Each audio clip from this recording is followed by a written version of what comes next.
ओम नमः शिवाय। सबसे पहले सभी को मेरी तरफ से नई साल 2022 की बहुत बहुत शुभकामनाएं। ईश्वर से प्रार्थना करता हूं कि हे भगवान, सभी की जायज मांगों को पूरा करिए, सभी को सुख और शांति दीजिए, सब प्राणी आपस में प्रेम से रहें और ईश्वर की भक्ति में लीन रहे। मैं आचार्य श्री मायाराम बापू जी महाराज चैनल साक्षी भाव ध्यान साधना में आपका स्वागत करता हूं। सबसे पहले एक मन में मेरे में एक भाव आया, एक विषय आया जिस पर वीडियो बनाने का मेरा मन किया। नशा। प्राणी नशा क्यों करता है ये जानते हुए भी कि नशा शरीर के लिए हानिकारक है।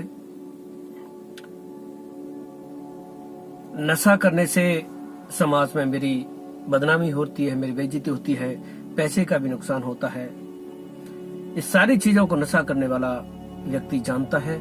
समाज में बहुत विरोध झेलता है, घर में इतना कलेश होता है, उसको भी झेलता है, लेकिन उसके बावजूद भी वो नशा करता है, न चाहते हुए भी वो नशा करता है। तो ऐसा वो क्यों करता है? ऐसी कौन सी शक्ति है जो उसे फोर्स करती है, उसे मजबूर कर देती है ऐसा करने के लिए? इस पर आज बात करेंगे। इससे पहले एक कहानी सुनाता हूं मैं। एक कस्तूरी हिरण होता है जिसकी नाभि में कस्तूरी बसती है और उस कस्तूरी की खुशबू उस हिरण को आती है। बहुत तेज खुशबू आती है उसको और वो सोचता है कि खुशबू कहां से आ रही है। शायद आगे वाले जंगल से आ रही होगी, शायद इस तरफ कोई खुशबू का वृक्ष होगा या कोई ऐसा साधन होगा जहां से खुशबू आ रही होगी।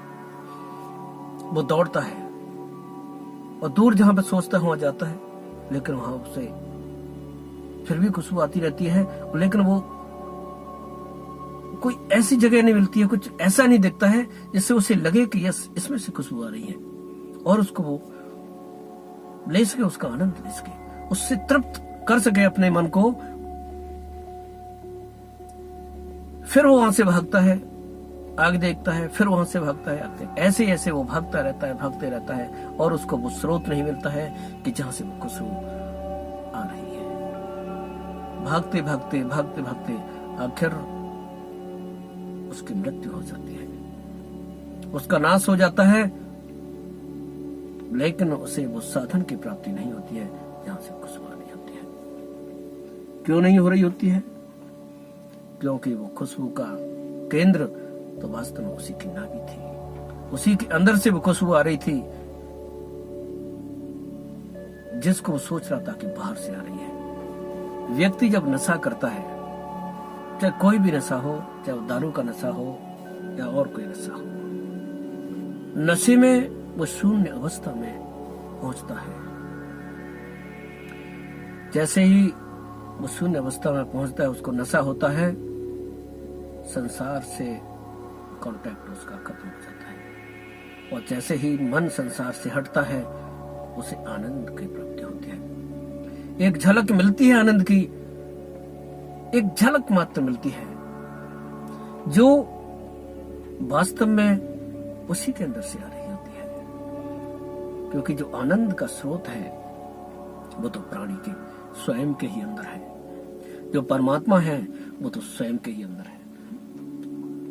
परमात्मा बाहर कहीं भी नहीं है, न मंदिरों में, न मस्जिदों में, न गुरुद्वारे में और न और कहीं दूसरी जगह पर। परमात्मा की जो जगह है वो स्वयं प्राणी के अंदर है। शांति अगर व्यक्ति को मिलेगी तो अपने अंदर खोजने से ही मिलेगी, बाहर भटकने से नहीं मिल सकती है। लेकिन ये बात उस हिरण की तरह से प्राणी को पता नहीं है। वो सोचता है कि दारू पीने से उसे आनंद आता है या और कोई नशा करने से उसे आनंद आता है।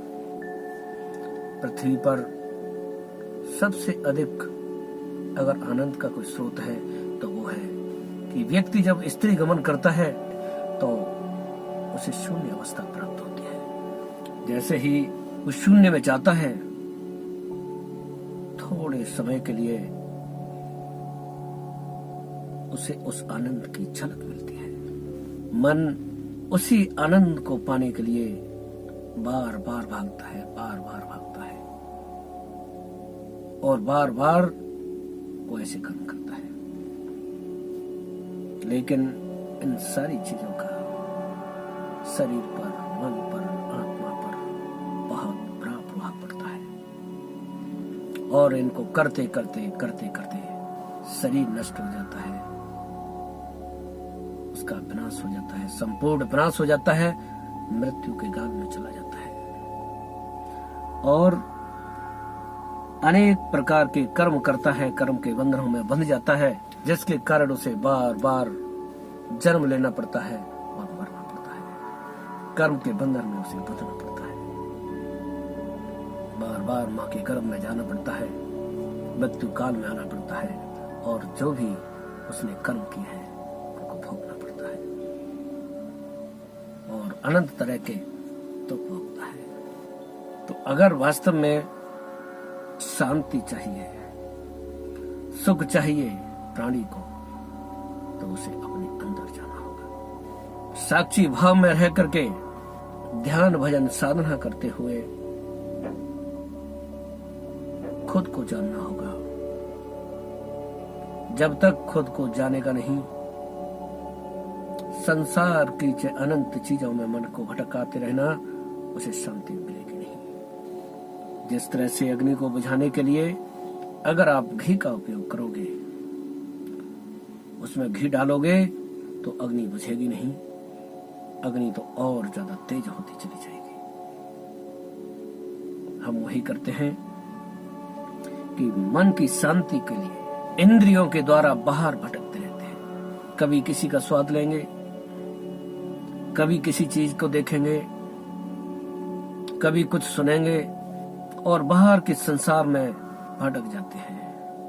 अनंत तरह की चीजों से इंद्रियों को तृप्त करना चाहते हैं, मन को तृप्त करना चाहते हैं और जैसे जैसे मन को तृप्त करना चाहते हैं, जैसे जैसे संसार में हम भटकते हैं, हमारी इच्छाएं और बढ़ती चली जाती हैं। हम कर्मों के बंधन में और बंधते चले जाते हैं और इस चक्कर में हमारा विनाश हो जाता है। तो हे सज्जनों, मेरे कहने का भाव है कि अगर आपको शांति चाहिए, सुख चाहिए, आनंद चाहिए, तो परमानंद की खोज कीजिए और अपने अंदर जाइए। साक्षी भाव ध्यान साधना को अपनाइए और संसार के सारे दुखों से निवृत्त हो जाइए। ओम नमः शिवाय।